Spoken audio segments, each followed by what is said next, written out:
चलिए, सो हम स्टार्ट करने जा रहे हैं एक बहुत इंपॉर्टेंट सेशन को, जो कि है QBID। तो चौथा लेक्चर है हमारी इस फंडामेंटल सीरीज का। आप सभी को चौथा नहीं आएगा, इस पांचवा लेक्चर होगा। और यहां से बहुत इंपॉर्टेंट और कॉम्प्लिकेटेड सीरीज हम स्टार्ट कर रहे हैं। मतलब आप ये समझिए कि आपको यहां से जो भी आप पढ़ेंगे वही चीज डिसाइड करेगी कि आपको कोर्स कितने अच्छे से समझ में आता है। एक सेकेंड है ना। तो आज की जो सीरीज है उसका नाम है क्वालिफाइड बिजनेस इनकम डिडक्शन। तो जो भी स्टूडेंट आज पहला डे ज्वाइन कर रहे हैं उनको पीछे के 4 घंटे के लेक्चर देखने पड़ेंगे। केवल 4 घंटे के लेक्चर अगर आप देख लेंगे तो आपको सारी चीजें समझ में ऑटोमेटिकली आते जाएगी। तो हम शुरुआत करने जा रहे हैं QBID, qualified business income deduction क्या होती है। तो यूजुअली जब हमने प्रीवियस लेक्चर में डिस्कस किया था, हमने एक बात डिस्कस की थी सर। क्या डिस्कस किया था कि सर एक होती है ग्रॉस इनकम, है ना। ग्रॉस इनकम में से लेस करते हैं हम, क्या लेस करते हैं, एडजस्टमेंट। एडजस्टमेंट के बाद आ जाता है हमारा AGI, और इस AGI में से हम लेस करते हैं क्या, क्या लेस करते हैं सर, स्टैंडर्ड डिडक्शन। यही था ना, स्टैंडर्ड डिडक्शन और आइटमाइज। तो ये जब डिडक्शन माइनस करते हैं उसके बाद एक और मैंने वर्ड आपको समझाया था, QBID, qualified business income deduction. आज हम उसी को क्या करने जा रहे हैं, समझने जा रहे हैं। तो वेरी वेरी इंपॉर्टेंट टॉपिक्स। तो इतना कॉम्प्लिकेटेड स्टूडेंट्स को पढ़ता है कि ये इतना डिटेल में है कि कोर्स में हर ऑथर ने मेंशन किया है कि केवल इसके बेसिक पार्ट को ही हमने कवर करना है, पूरा डिटेल कवर नहीं करना, क्योंकि अगर डिटेल कवर करने जाए तो बहुत आउट ऑफ द सिलेबस हो जाता है। तो जो सिलेबस के अकॉर्डिंग है उसी पार्ट को हम आज क्या करने जा रहे हैं, डिस्कस करने जा रहे हैं, क्वालिफाइड बिजनेस इनकम डिडक्शन। तो जैसे कि नाम से ही मेंशन है सर, बिजनेस इनकम के ऊपर कोई क्वालिफाइड बिजनेस इनकम होगी जिसके ऊपर आपको डिडक्शंस मिलने जा रही है।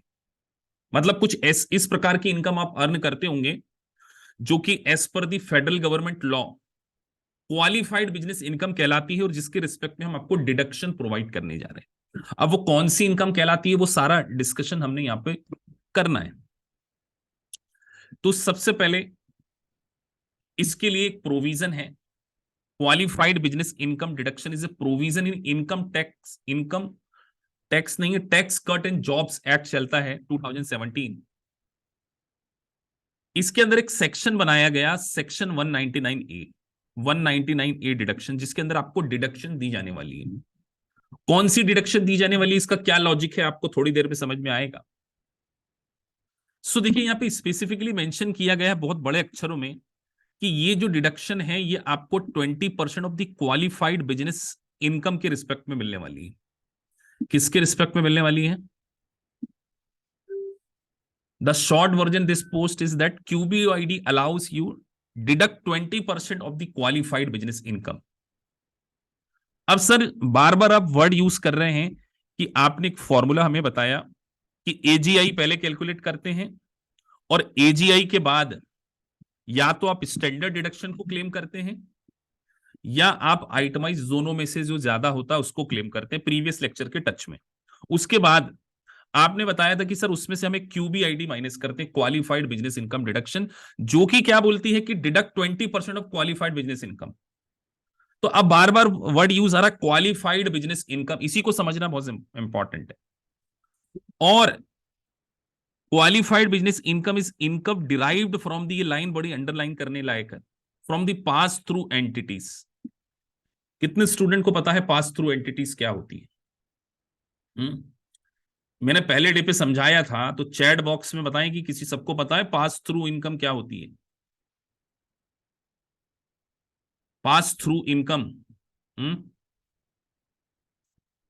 अंकुर लिख रहे हैं पार्टनरशिप फर्म की इनकम को हम पास थ्रू इनकम बोलते हैं। सो पास थ्रू इनकम को समझने के लिए आपको समझना पड़ेगा कि जो भी एस कॉरपोरेशन है हाँ, पास थ्रू स्टेटस, मिस्टर वासु ने ठीक लिखा है कि जैसे सर एस कॉर्पोरेशन होती है, पार्टनरशिप होती है, वो जो भी इनकम कमाती हैं, जो भी इनकम, उसके ऊपर उनको टैक्स नहीं भरना होता है। वो अपनी इनकम क्या करती है, अपने रियल ऑनर को क्या कर देती है, पास ऑन कर देती है। तो सर इसका मतलब आप ये कहना चाहते हैं कि क्यूबीआईडी केवल उन लोगों को मिलेगी जो पास थ्रू स्टेटस होल्ड करते हैं।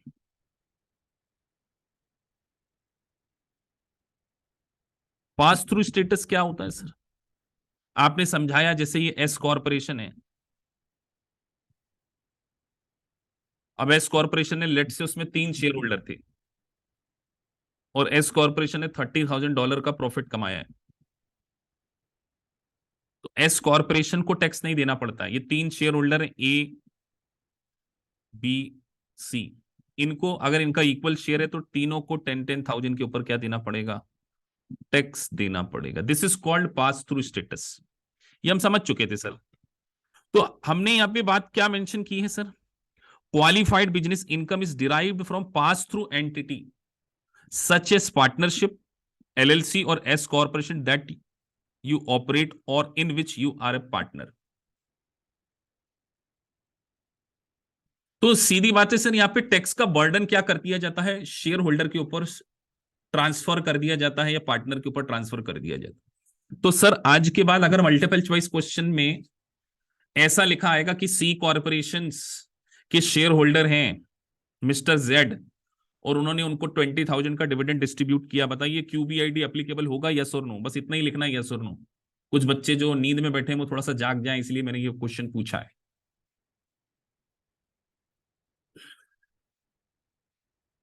तो 3-4 कुछ बच्चे यस लिख रहे हैं। सी कॉर्पोरेशन को पास थ्रू स्टेटस नहीं मिलता, केवल किसको मिलता है, एस कॉर्पोरेशन को। तो निर्भय झा, जो आपने यस लिखा है उसको क्या करें, नो करें, है ना?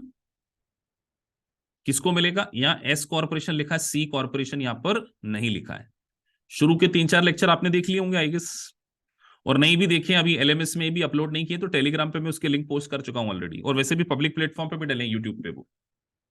तो सर हम यहां पर कहने जा रहे हैं कि डिडक्शन 20% मिलेगी, deduct 20% of the qualified business income.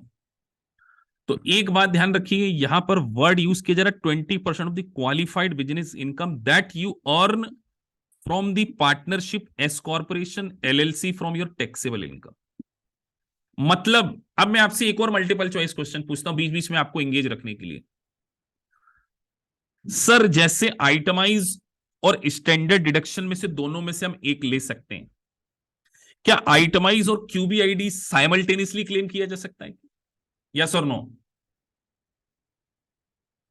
Tax का पेपर है, वहां पे ऐसे मल्टीपल चॉइस क्वेश्चन पूछे जाएंगे, तो साइमल्टेनियसली वी कैन क्लेम और नॉट? इतने इतना सोचते हैं कई स्टूडेंट इसमें भी। अब दक्षेश तलवेदी आप लिख रहे नो। साइमल्टेनियसली का मतलब समझते हैं ना, कि मैंने हिंदी और भी बोलूं, साइमल्टेनियसली को हिंदी में क्या बोलते हैं मुझे भी नहीं पता। सर ले सकते हैं। अरे सर अभी तो आपने बताया ये ग्रॉस इनकम के बाद ये माइनस हो गया, उसके बाद अलग से क्यूबीआईडी माइनस करे, तो साइमल्टेनियसली दोनों को क्या कर सकते हैं, ले सकते हैं ना, क्यूबीआईडी का डिडक्शन ले सकते हैं। तो आइटमाइज को भी क्लेम कर सकते हैं और क्यूबीआईडी को भी क्लेम कर सकते हैं। अब सर ये डिडक्शन क्यों दी जा रही है, बस यही लॉजिक बहुत इंपॉर्टेंट है कि सर आइटमाइज तो आपने बताया था कि लिस्ट ऑफ एक्सपेंडिचर होता है, स्टैंडर्ड डिडक्शन आपने बताया था एक फिक्स डॉलर अमाउंट होता है। तो ग्रॉस इनकम में से पहले एडजस्टमेंट माइनस करते हैं तो एजीआई आता है, फिर हम आइटमाइज माइनस करते हैं और फिर क्यूबीआईडी। तो अलग से क्यूबीआईडी केवल कुछ लोगों को क्यों दिया जा रहा है सर? तो लॉजिक देखिए। अच्छा, लॉजिक पढ़ने से पहले मैंने आपको एक चीज याद करने की बोली थी, आपको याद हो तो, इनकम टैक्स का हाईएस्ट रेट क्या था, कितनों को याद है? हाईएस्ट रेट, अंकुर लिख रहे 35%, हाईएस्ट रेट था 37%।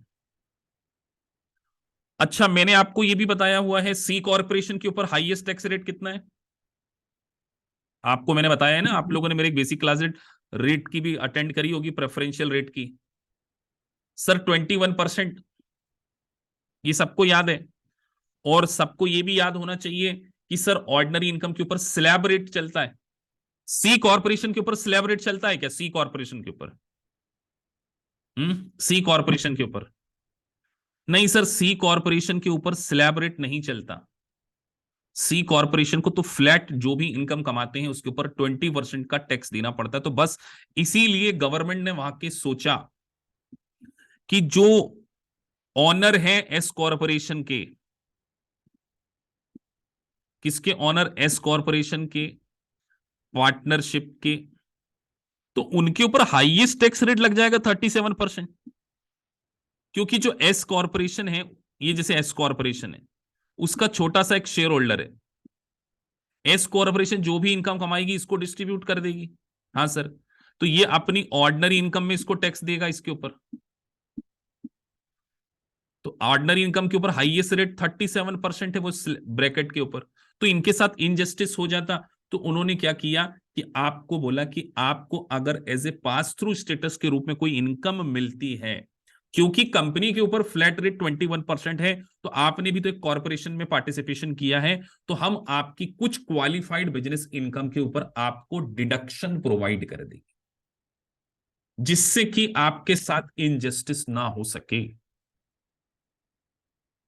तो यहां लिखा हुआ owner of the pass through entities sole proprietorship S corporation and partnership by leaving them with substantially higher tax liability potentially 37% then C corporation 20। Congress reduce, वहां पे भी कांग्रेस होती है, reduce the burden by creating QBID. तो ये logic है उसके कारण कि आपकी कुछ क्वालिफाइड बिजनेस इनकम को हम क्या कर देंगे, उसमें से आपको डिडक्शन प्रोवाइड कर देंगे।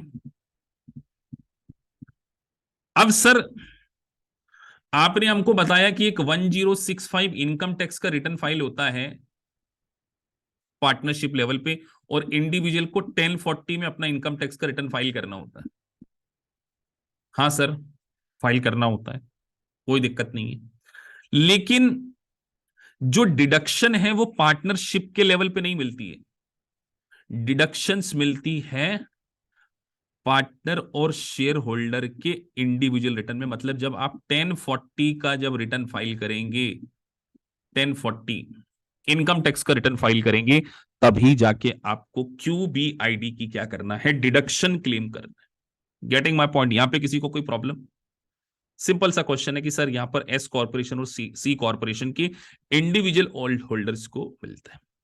अब मैंने यहां पर कुछ निमोनिक्स आपको अच्छे से याद रहे, आप कंफ्यूज ना हो जाओ।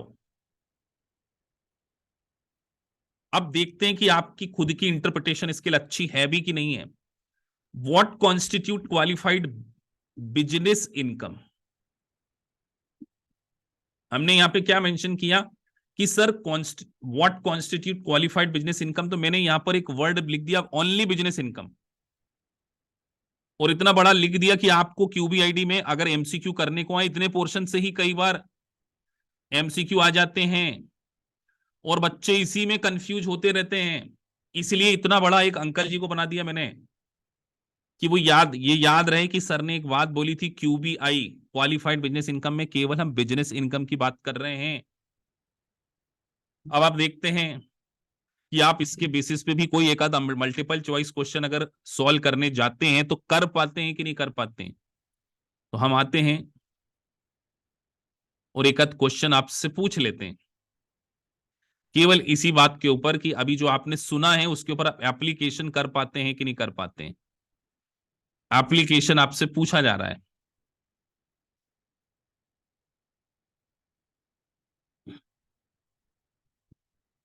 और अब देखते हैं कि कितने स्टूडेंट इस क्वेश्चन का आंसर सही देते हैं। आपको दिख रहा होगा स्क्रीन पे एक मल्टीपल चॉइस क्वेश्चन।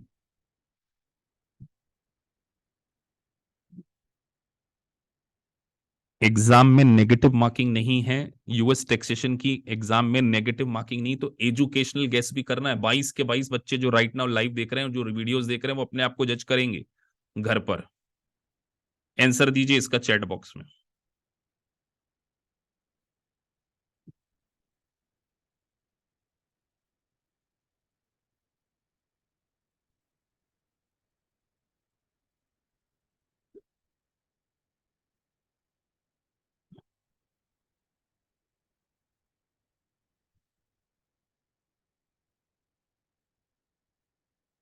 अब देखो, अलग अलग स्टूडेंट गलत गलत गलत गलत होना शुरू होगा, कुछ तो बेचारे आंसर ही नहीं दे रहे।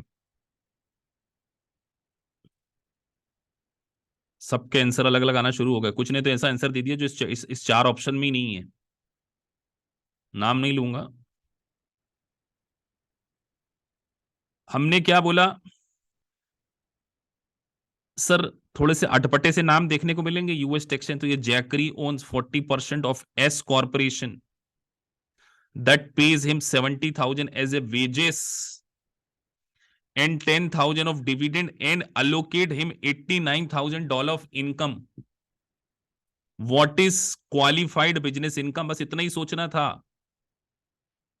तो इतना सोचने में कई लोगों ने गलती कर दी। जिन लोगों ने गलती करी वो पहली बात तो वेजेस को तो कंसीडर नहीं करेंगे सर, क्योंकि बार बार आप बिजनेस इनकम की बात कर रहे थे, तो वेजेस तो उसकी सैलरी है, तो ये तो 70 आना नहीं चाहिए। और बिजनेस इनकम में क्या डिविडेंड इनकम को भी कंसीडर कर ले? बिजनेस इनकम का पहला लेक्चर ही याद नहीं है मतलब आपको? तो हमने अभी बताया था। अब आप उठा के घर पे पता चले इतने से क्वेश्चन के लिए सोल्यूशन पढ़ रहे हो उठा उठा के, तो कैसे पास होगे बेटा फिर आप? सर आपने तो नोट्स में इतने बड़े बड़े अक्षर में लिख दिया, लिख दिया ना? क्या लिखा है? आप बताओ, आप डिविडेंड इनकम को बिजनेस इनकम मान रहे हैं, और ये बात अगर मैंने नहीं बताई हो तो मुझे बताओ कि मैंने नहीं बताई है। विवेक कश्यप लिख रहे हैं सर 1,59,000 सही आंसर होना चाहिए। क्यों होना चाहिए? गलत है आंसर। आंसर करेक्ट 89,000 ही है। और कितने स्टूडेंट का जो सही था? Dividend income is not an a business income, it is an investment income. ध्यान रखिए। और एक बात और ध्यान रखिए, अब मैं आपसे एक और बात पूछता हूं। एस कॉर्पोरेशन है, उसके एक शेयर होल्डर है आप ए, आपको उसने वेजेस भी दी, डिविडेंड भी दिया, और उसने प्रॉफिट कमाया था। उसने, एस कॉर्पोरेशन ने प्रॉफिट कमाया था। एक तो आपको उसने वेजेस दी 10,000 की, 5,000 का डिविडेंड दिया, ऐसा समझना। और एस कॉर्पोरेशन ने जो भी प्रॉफिट कमाया था, जो भी, उसमें आपका हिस्सा था 25,000। डिस्ट्रीब्यूटिव शेयर आपका था 25,000। जरा टैक्सेबल इनकम बताना सभी लोग, बिना मल्टीपल चॉइस क्वेश्चन में। देखो तो सही, आप इतना भी बेसिक समझते हैं कि नहीं समझते हैं? सर डिस्ट्रीब्यूटिव शेयर 25,000 है, वेजेस दी है 10,000, और 5,000 उन्होंने डिविडेंड भी दिया आपको। अब बताओ जरा टैक्सेबल इनकम ऑफ उस पर्सन की। गोविंदा ठीक है, थोड़ा सा लॉजिक सही है तुम्हारा। मोनिका गलत है, अंकुर भी गलत हैं, दक्षेश गलत है, निर्भय गलत हैं। I am talking about taxable income of that share holder.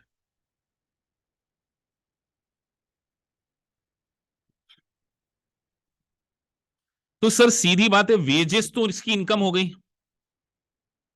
10,000। अब मुझे बताओ कि डिविडेंड और प्रॉफिट, यार प्रॉफिट जब टोटल ही हमने 25,000 उसका शेयर है, तो प्रॉफिट ही तो क्या होगा उसका? टैक्सेबल हो जाएगा ना बस। 35,000 इज द करेक्ट आंसर। अरे dividend is appropriation of profit और चार्ज ऑन प्रॉफिट, तो सीधा गणित है सर। यहां पे 35,000 इज टैक्सेबल इनकम। हम यहां पर टैक्सेबल इनकम की बात कर रहे हैं। अच्छा सर, यहां पर अगर मैं क्वालिफाइड बिजनेस इनकम के बारे में बात करूं तो वाशु अर्निंग एंड प्रॉफिट अलग कॉन्सेप्ट है, वो यहां नहीं लगेगा। सर यहां पर उस पर्टिकुलर के लिए क्वालिफाइड बिजनेस इनकम कितनी होगी बेटा? फटाफट लिखते जाओ, 25,000। ठीक है। तो sir there is a difference. Question में देखना है कि टैक्सेबल इनकम पूछ रहे हैं और क्वालिफाइड बिजनेस इनकम पूछ रहे हैं। तो qualified business income is just distributable share. इसी के ऊपर so many multiple choice questions are there. तो हम यहां पर टैक्सेबल इनकम अलग कॉन्सेप्ट से थे, और क्वालिफाइड बिजनेस इनकम अलग कॉन्सेप्ट है। आई गेस आप सबको क्लियर होगा, कोई ऐसा स्टूडेंट तो नहीं जिसको अभी यहाँ पे डाउट है?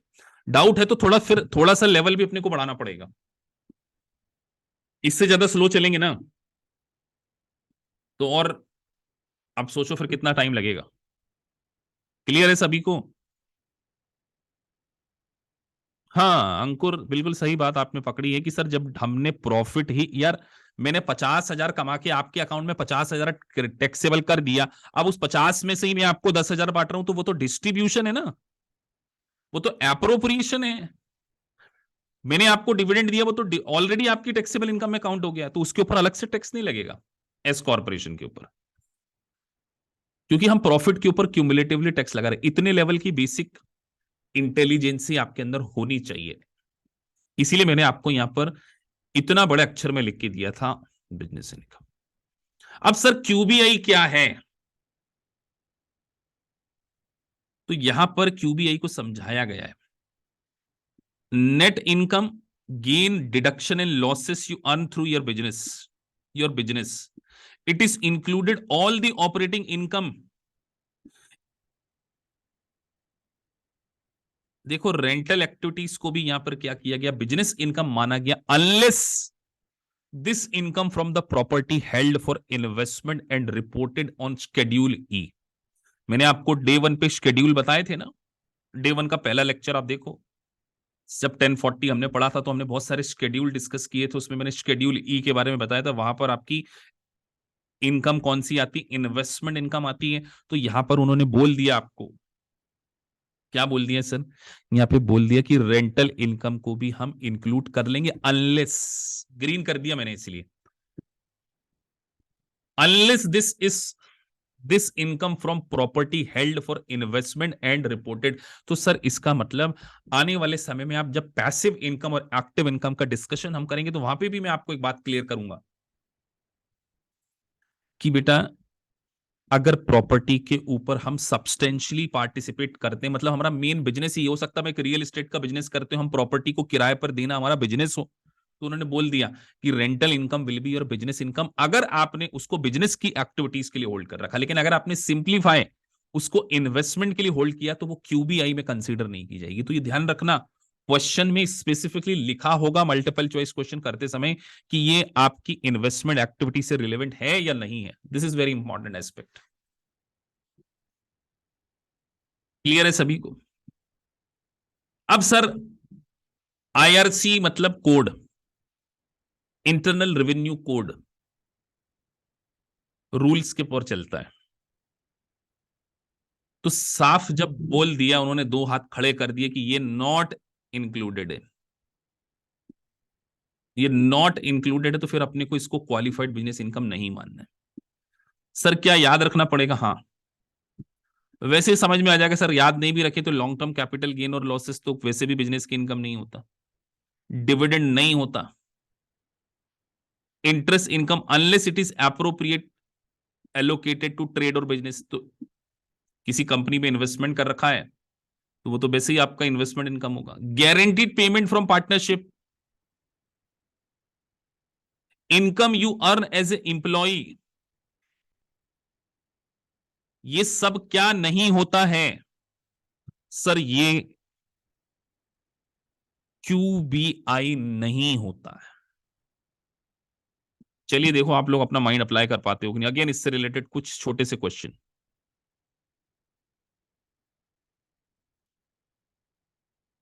सिंपल सा क्वेश्चन है, आपको करना है, मैं 2 सेकंड आ रहा हूं, अपने अपने आंसर देना है।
सर गैस वर्क भी नहीं कर पा रहे हम तो।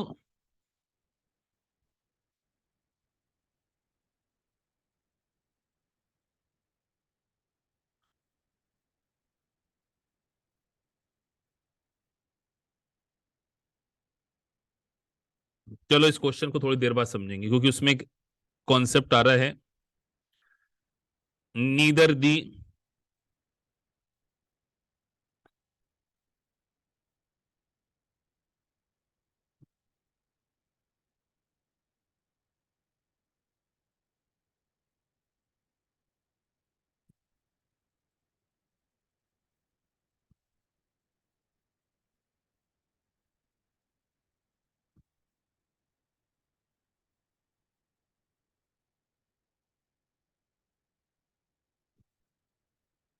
उस क्वेश्चन में एक टेक्निकल पॉइंट था, पहले हम कॉन्सेप्ट को पढ़ लेते हैं। वैसे आप लोग गैस भी कर लेते हो जाता, लेकिन अभी वो प्रोविजन पढ़ के आपको क्लियर हो जाएगा। तो सर आपने हमें इतना सब बताया, लेकिन हमको अभी तक एक दो ही बात याद रखनी है, दो या तीन बातें याद रखनी। तीन बातें क्या सर? एक तो हमने कसम खा लेना कि बिजनेस इनकम, दूसरी कसम खा लेना कि सर एस कॉर्पोरेशन देखेंगे, पार्टनरशिप देखेंगे, एलएलसी देखेंगे, उनके लिए ही डिस्कस करेंगे। और एक 20% का फिगर याद रखेंगे, इसके अलावा कुछ भी याद नहीं रखेंगे। उसके बाद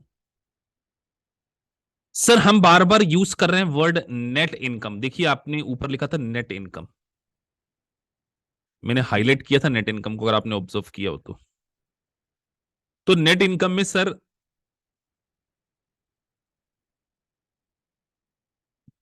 इन सब की डिडक्शंस के बाद, जैसे सेल्फ एम्प्लॉयमेंट टैक्स डिडक्शन है, सेल्फ एम्प्लॉयमेंट हेल्थ डिडक्शन है, contribution to qualified retirement plan है, चैरिटेबल डिडक्शन है, itemize deduction on the schedule A है, इंटरेस्ट एक्सपेंसेस हैं, ये सारों के बाद जो इनकम आती है उसको हम क्या बोलते हैं? नेट इनकम बोलते हैं। लेकिन सर सबसे इंपॉर्टेंट बात तो हमें यही ध्यान रखनी ये वाली कि इनको कंसीडर नहीं करना, शुड नॉट इंक्लूडेड।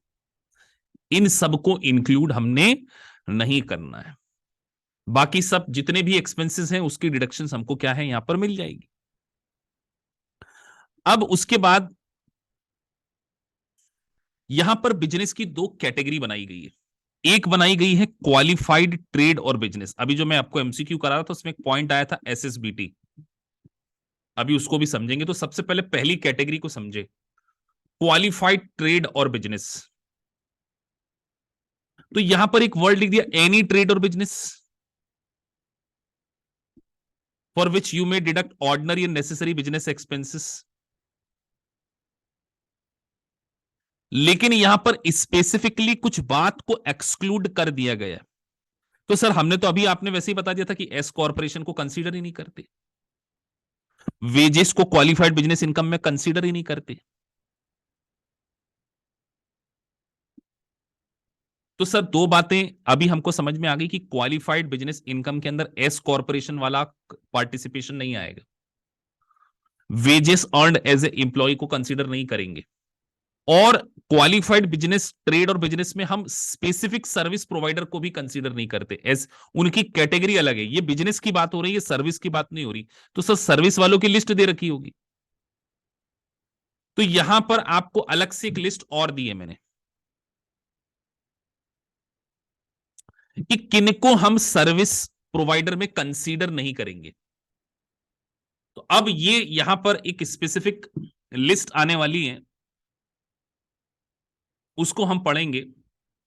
उसके पहले कुछ इंपॉर्टेंट एक्सक्लूजन के बारे में हमने पढ़ना है। वेरी वेरी इंपॉर्टेंट टास्क पढ़ने जा रहे हैं, जिसका शॉर्टकट है एसएसटीबी। सर एसएसटीबी का फुल फॉर्म क्या है? Specific service trade business.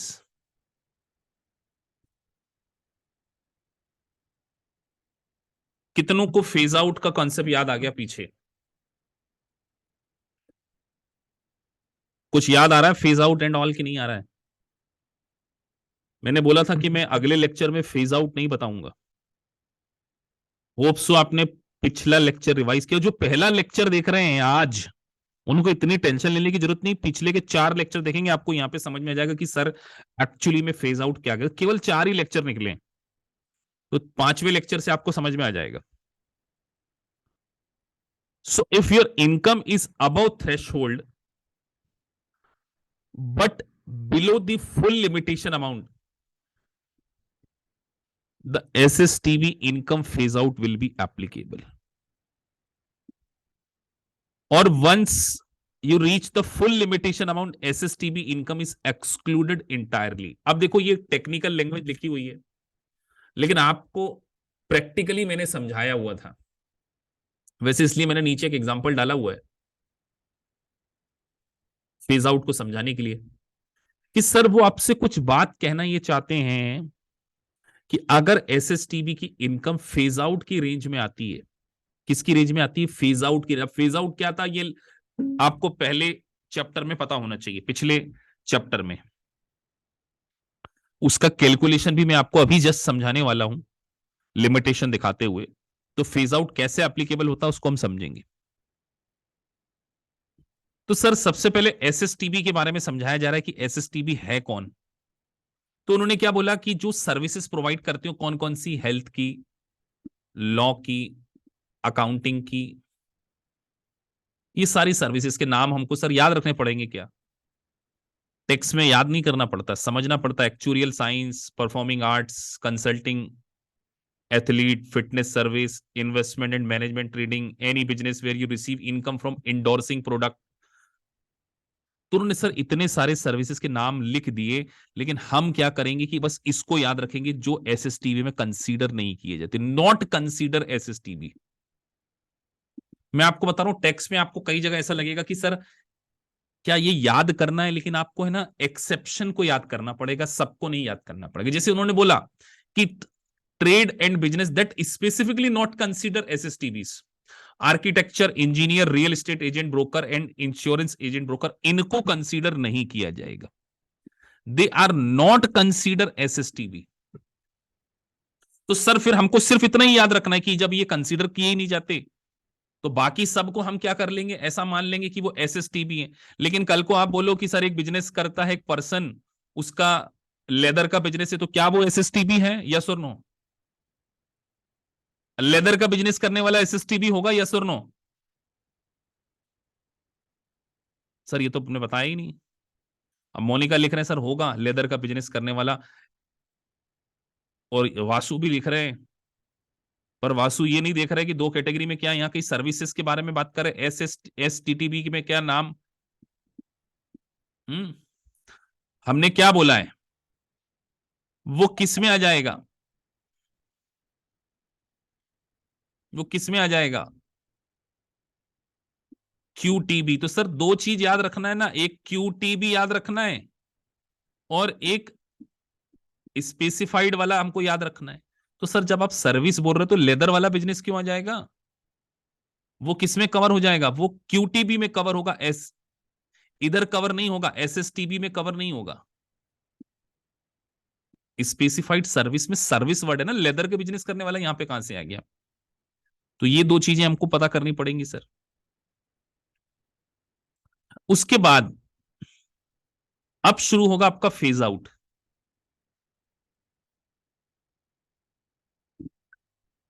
और फेज आउट को ही समझना सबसे इंपॉर्टेंट काम है. तो फेज आउट हम बात कर रहे हैं सर्विस प्रोवाइडर के लिए.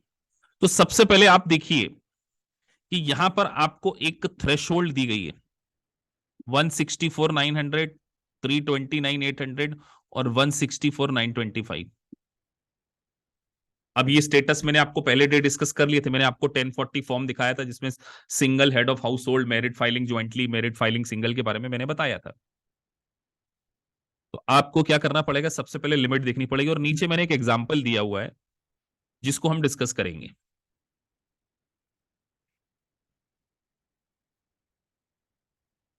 अब ये जो प्रोविजन है ना, ये मोस्ट टेक्निकल प्रोविजन है.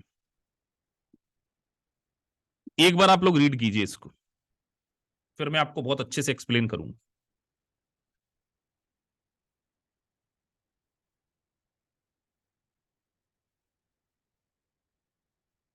पहला वर्ड लिखा है, if your taxable income is within the phase out range. If your इसके ऊपर भी हाईलाइट करना, ये क्या लिखा है।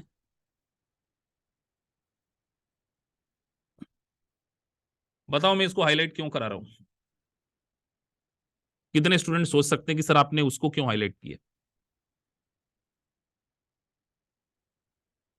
कितने स्टूडेंट इस बात को सोच सकते हैं कि सर आपने टैक्सेबल इनकम वर्ड को क्यों हाईलाइट। मैंने यहां पर टैक्सेबल वर्ड को इसलिए हाईलाइट किया क्योंकि हम पढ़ रहे हैं, आप कहीं QBI within phase out range ना लगा दो। क्योंकि स्टूडेंट यहां पर एग्जामिनर जब आपको मल्टीपल चॉइस क्वेश्चन देता है तो फेज आउट में जानबूझ के क्वालिफाइड बिजनेस इनकम भी देता। तो बताइए, क्यूबीआई डिडक्शन देने के लिए टैक्सेबल इनकम को देखा जाता है, ना कि एजीआई को नहीं देखा जाता। एक तो यहां पे एजीआई को भी नहीं देखते और यहां पे क्यूबीआई को भी नहीं देखते। ये बात कई बार बच्चों के दिमाग में मैं बैठ नहीं पाती, मैं इसलिए रुक के बोल रहा हूं।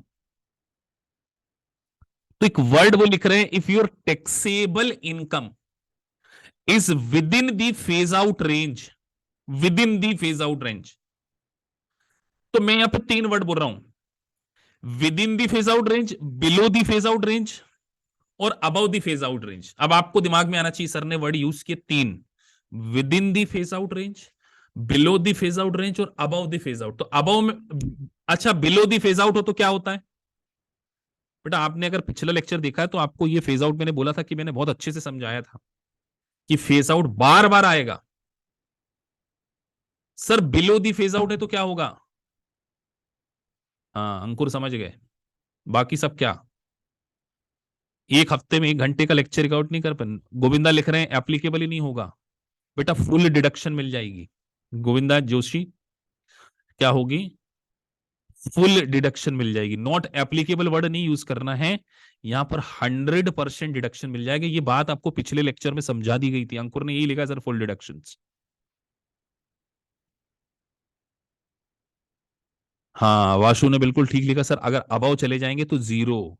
बेटा जीरो टैक्स नहीं, गलत वर्ड लिख रहे हो तुम। अबाव में जीरो टैक्स क्यों लिख दिया तुमने। अबाव में किसी भी प्रकार की कोई क्वालिफाइड बिजनेस डिडक्शन 100% मिलेगी कि जीरो मिलेगी।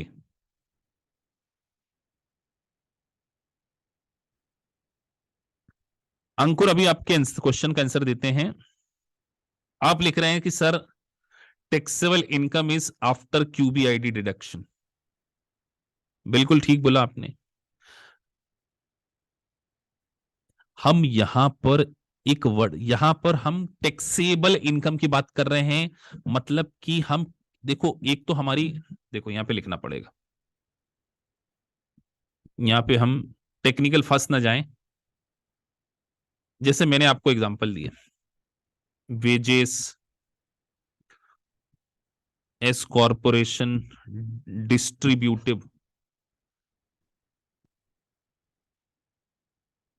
और डिविडेंड। अब एक क्यूबीआई होता है, क्वालिफाइड बिजनेस इनकम होता है, और एक होता है टैक्सेबल इनकम। अब मुझे बताइए कि वेजेस एस, जैसे यहां पर 10,000 है, ये 50,000 है और ये 10,000 है।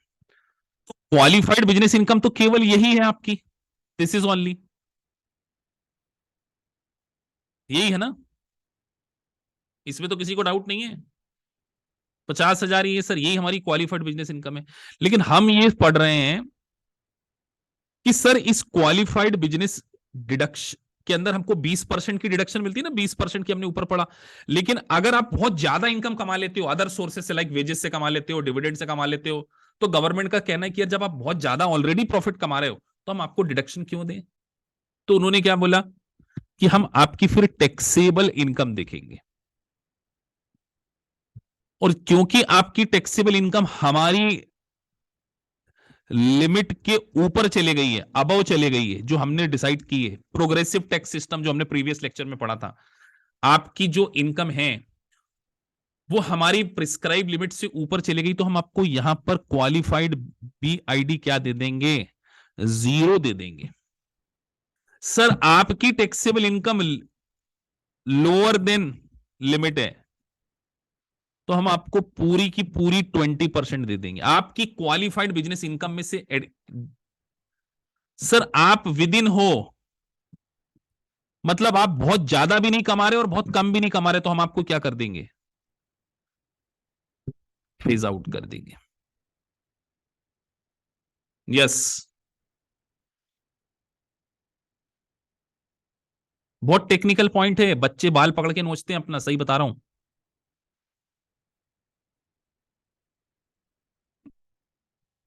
बच्चे लोग यहां पर इस प्रोविजन को पढ़ने के लिए बहुत रोते हैं, इसीलिए मैंने इसको डिफिकल्ट टॉपिक्स में कंसीडर किया। अभी तक सबको क्लियर हो रहा है? किसी उसी स्टूडेंट के ऊपर से जाएगी जिसको फेज आउट का कंसेप्ट पिछले लेक्चर में क्लियर नहीं है। तो अगर ये लेक्चर कोई यूट्यूब के स्टूडेंट भी देखें, कई बहुत सारे स्टूडेंट मेरे को मैसेज करते रहते हैं कि सर हमको अदर इंस्टीट्यूट से कि सर वो हमको क्यूबीआईडी का भी एक लेक्चर डाल दो, फाई का टेक्स का डाल दो, तो उन लोगों की फरमाइश पे ये लेक्चर डालूंगा। लेकिन बेटा आप लोगों को तभी समझ में आएगा जब आप लोगों को फेज आउट आता हो पहले से। अगर फेज आउट का कॉन्सेप्ट क्लियर नहीं है तो क्यूबीआईडी नहीं आएगा। ये भी ध्यान रखने वाली चीज है कि कुछ बेसिक्स यहाँ पर आपको आना चाहिए, कुछ एडजस्टमेंट्स का पता होना चाहिए, थोड़ा बहुत बेसिक क्लियर होना चाहिए, अदरवाइज क्यूबीआईडी नहीं आएगा। तो जो स्टूडेंट कई बार बीच में देख लेते हैं तो वो स्ट्रगल कर सकते हैं, क्योंकि ये चौथा पांचवा लेक्चर है। तो सर अभी यहां पर और कॉम्प्लिकेशन है, उसके लिए एक एग्जाम्पल डाला है। अब ये एग्जाम्पल बहुत इंपॉर्टेंट है, इसको समझाऊंगा, लेकिन ऊपर एक लिमिट के ऊपर भी ध्यान दिलाऊंगा आपको। 164,900,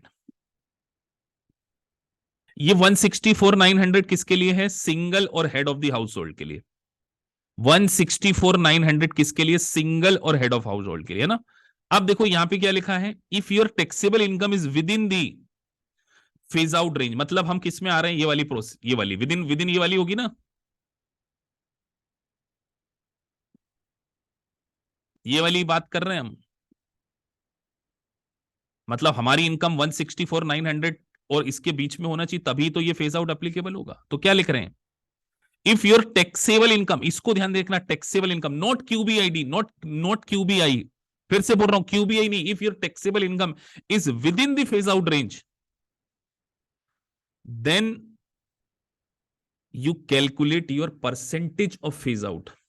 उसके बाद मैंने एक line, multiply that by your income, reduce the qualified business income. देखो उन्होंने क्या लिखा, reduce the qualified business income. देखो ये भी बड़ी इंपॉर्टेंट लाइन है, बहुत टेक्निकल लाइन थी ये, आपको बहुत ज्यादा सोचना पड़ेगा। Reduce the qualified business income, क्या बोल रहे हैं सर, कि अगर किसी की taxable income with in the phase out range होती है तो आपको कैलकुलेशन करना पड़ेगा, उस कैलकुलेशन से जो भी अमाउंट आएगा उस अमाउंट को, उस कैलकुलेशन से जो अमाउंट आएगा उस अमाउंट से आप आपकी क्वालिफाइड बिजनेस इनकम को कम करेंगे और उसका 20% निकालेंगे। वो ये कहना चाह रहे हैं, बहुत माइन्यूट सी बात है सर। जब तक नीचे एक प्रैक्टिकल एग्जांपल नहीं डाला जाता बच्चे इसमें स्ट्रगल करते। तो अब आपके सामने एक एग्जांपल है, इस बंदे की टैक्सेबल इनकम कितनी है, 170 to 800, पढ़िए। अटॉर्नी है वो, विद टैक्सेबल इनकम 178,200। तो सर आपके अकॉर्डिंग, फेज आउट के अकॉर्डिंग वो ये वाली रेंज में आ गया। तो सर 178,200 उसकी क्या है, टैक्सेबल इनकम है। हर क्वालिफाइड बिजनेस इनकम इज 1,50,000। अब यहां पर अगर एग्जाम में मल्टीपल चॉइस क्वेश्चन आ जाता तो कई बच्चे यहीं अटक जाते कि यहाँ पे फेज आउट लगेगा कि नहीं लगेगा, क्योंकि सर हमको तो आप पढ़ा रहे थे 164, या तो 164 से नीचे है 150, बताइए फेज आउट लगेगा कि नहीं लगेगा यहाँ पे। वो जो मैं नेट इनकम को हाईलाइट कर रहा था वो इसी क्वेश्चन के एग्जांपल के कारण कर रहा था, अगर आप बिल्कुल ट्रैक में हैं तो, थोड़ा माइंड लगा रहे हैं तो। हाँ सर आपने जानबूझ के हाईलाइट किया था ना वो, if your taxable income is within the phase out range. तो सर यहां पर जानबूझकर उन्होंने दो चीज कंफ्यूज करने के लिए, आपको एग्जाम में भी ऐसे ही किया जाएगा, एक आपको क्यूबीआई दे दिया जाएगा और एक टैक्सेबल इनकम दे दिया जाएगा, बोलना सर फेज आउट के लिए हमें टैक्सेबल इनकम देखनी पड़ती है। तो टैक्सेबल इनकम हमारी with in the phase out range है, लेकिन हमारी बिजनेस इनकम जो है, जो क्वालिफाइड बिजनेस इनकम है, क्यूबीआई है, वो 150 है। तो सर यहां पर एग्जांपल में अगर हम समझें तो हमारी कितने ऊपर चले गई है, ये 178,200 चले गई है, माइनस 164,900, तो 13,300 चले गई है। ये समझ में आ गया ना सबको कि सर 13,300 ज्यादा है, मैंने पीछे भी समझाया हुआ पिछले लेक्चर में भी, सर 13,300 ज्यादा है। तो फिर इन दोनों के बीच का डिफरेंस, ऊपर वाली फेज आउट के बीच का डिफरेंस 50,000 है, ये आपको बताया था ना पिछली बार। ये देखो यहाँ का 36 और 14, 50,000। तो सर ये परसेंटेज निकाल लिए, ये सबको समझ में आ गया होगा, 26.6%। ये क्लियर हो गया सबको। अब देखो, आपको क्या करना पड़ेगा, मल्टीप्लाई किससे करना पड़ेगा, 26.6 टाइम्स आपको 172,800 का परसेंटेज निकालना पड़ेगा। वो निकल गया आपका 47,401। ये 178,200 क्या है, आपकी ग्रॉस इनकम, और इसको किस में से सब्सट्रैक्ट कर देंगे, आपकी क्वालिफाइड बिजनेस इनकम से सब्सट्रैक्ट कर देंगे। तो देखो 150 माइनस 47,401 से माइनस किया तो कितना आ गया, 102,599, और इसका कितना निकाल देंगे, 20%।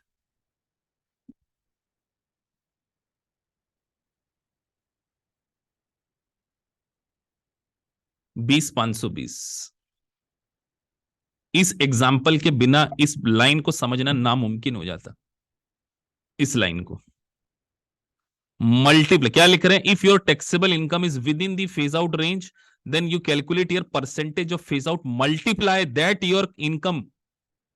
वो जो फेज आउट का जो परसेंटेज था ना, यहां देखो लिखा है, calculate your percentage of phase out, multiply with your income, reduce the qualified business income. Sir rule है तो रूल पढ़ना ही पड़ेगा, क्या कर सकते हैं। उन्होंने बोल दिया कि अगर आपकी taxable income with in the phase out range है, तो उस फेज आउट का परसेंटेज निकाल कर आप ग्रॉस इनकम में मल्टीप्लाई करेंगे, और वो जो अमाउंट आएगा उसको आप आपकी क्यूबीआई में से माइनस करेंगे, और फिर उसका 20% की आपको क्या देंगे, डिडक्शन देंगे।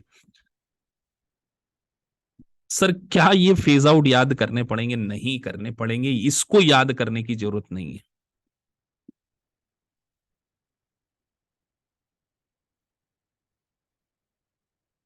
यस, आपने अंकुर ठीक लिखा है। अब मैं इस बात आपका आंसर नहीं पढ़ना चाह रहा, बाकी सब कंफ्यूज ना हो जाए इस चक्कर में। तो कितना टेक्निकल पॉइंट था ये, क्यूबीआईडी निकालना, और इतना ही सिलेबस में आपके पूछा जाता है, आपसे इसके बियॉन्ड वो एक्सपेक्टेशन नहीं करते। चलिए अगले 5-7 मिनट में अब आप क्वेश्चन का आंसर दे सकते हैं, अगर आपको समझ में आ गया तो। क्वेश्चन नंबर 2,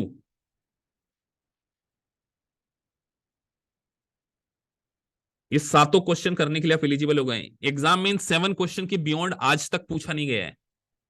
मैंने सारे स्टडी मटेरियल को खंगाल के देख लिया सबको, ये 7 क्वेश्चन ही पूछे जाते हैं। तो मतलब ये समझो कि अगर एग्जाम में आएगा तो 7 क्वेश्चन के बियॉन्ड नहीं आएगा। इससे सरल आ सकता है, लेकिन इन 7 के बियॉन्ड नहीं आएगा। मैंने इसलिए इनको अलग अलग बुक से उठा के इधर डाल दिया। मैंने इसके लिए सीपीए ये दोनों की बुक्स को देख लिया, अलग अलग ऑथर की। टॉम ओन से domestic sole proprietor that allocate 55,000 income to him and pay 30,000 wages to employee wages. He also owns 30% of foreign trust that allocate 60,000 of income to him and pays 50,000 of wages. और देखो नीचे एक बात लिख दी, neither the sole proprietorship nor the trust specified SSB नहीं है।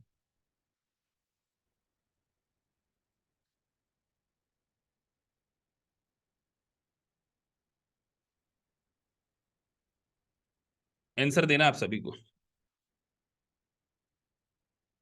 और अभी नहीं दे पा रहे तो घर पे जरूर सोचना, नीचे सॉल्यूशन लिखा हुआ मिलेगा आपको इसके।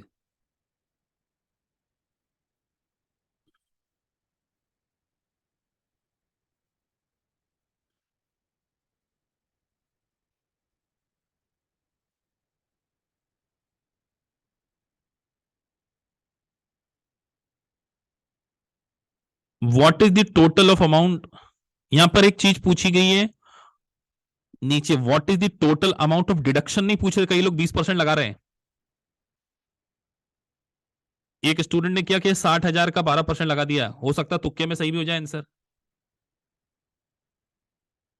चलो जिन्होंने डी बोला उनके लिए।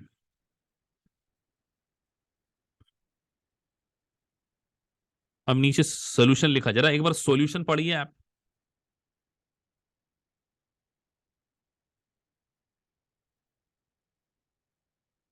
सर वेजेस तो वैसे भी कंसीडर नहीं करना है, तो क्वेश्चन में साफ लिख रहे हैं the domestic sole proprietorship allocate 55,000 of income to him and pays 30,000 of wages. तो सर वेजेस तो वैसे भी कंसीडर नहीं करते, तो 30 को तो वैसे बाहर कर दिया।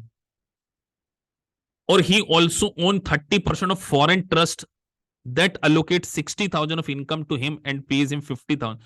तो सर वैसे भी हमने यहां पर यूनाइटेड स्टेट ऑफ अमेरिका की ये प्रोविजन आपको उस फ्लैश कार्ड में देखने को मिल जाएगा कि यूएस में बिजनेस होना चाहिए तभी मिलता है। तो सर वो ऐसे सर्विस नहीं थे तो क्या हुआ, क्यूटीबी तो थे ना, क्वालिफाइड ट्रेड बिजनेस तो था ना। तो क्वालिफाइड ट्रेड बिजनेस है इसलिए उसको क्या मिल जाएगा, यहां पे डिडक्शन मिल जाएगी। चलिए अगला क्वेश्चन।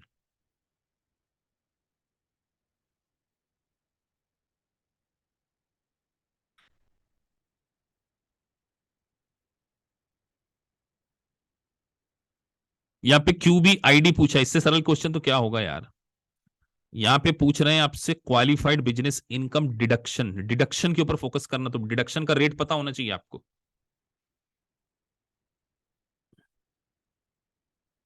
डिडक्शन का रेट, इतनी हिंट काफी थी।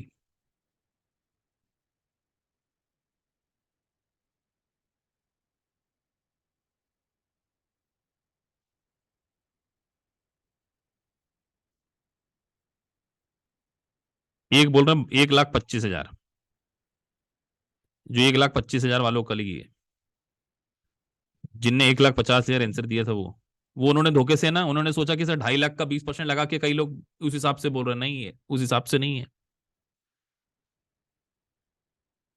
जीरो, जीरो वालों के लिए।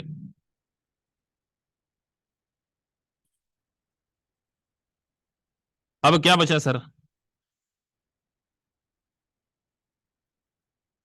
चलो आपके घर के लिए छोड़ दे रहा हूँ, सॉफ्टवेयर मिलेगा तो कुछ तो घर पे भी करोगे। ये आंसर नहीं देना चाह रहा, कुछ सोचने के लिए भी रखना चाह रहा हूँ। तो ये आपके 5, 6, 7 क्वेश्चन आपके होमवर्क के लिए हैं। थोड़ा और ये होमवर्क करने के पहले एक बार आप लेक्चर देखना, और एक काम जरूर करना, वो मैं आपको बता दे रहा हूं। जब आप यहां जाओगे डिटेल में तो इसके थोड़ा सा फ्लैश कार्ड पढ़ लेना, 2, 3 चीज। कहां मिलेंगे सर फ्लैश कार्ड, बता दे रहा हूं।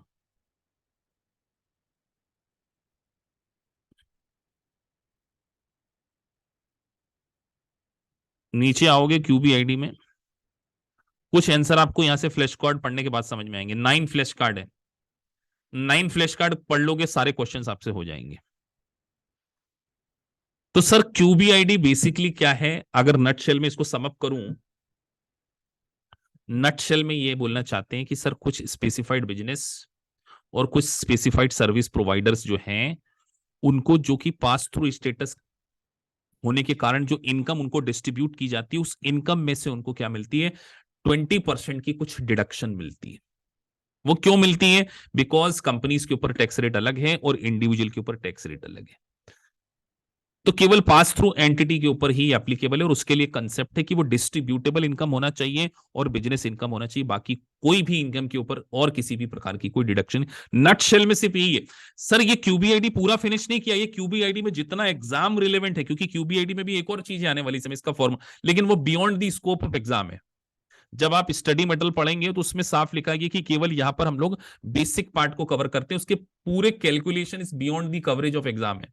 जब मेंशन किया गया है तो हमने उसको कंसीडर ही नहीं करना है।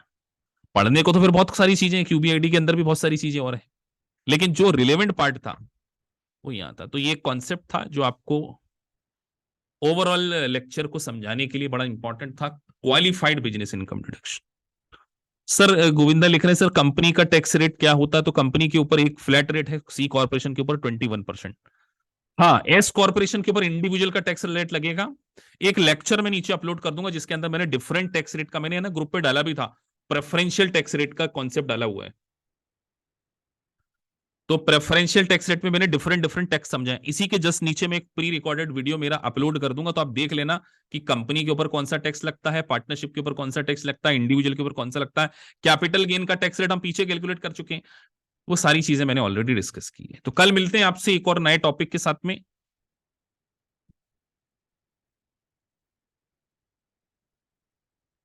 चारों लेक्चर हरप्रीत सिंह इसमें डाल दिए हैं, तो इसके अंदर आप देख सकते हैं। अब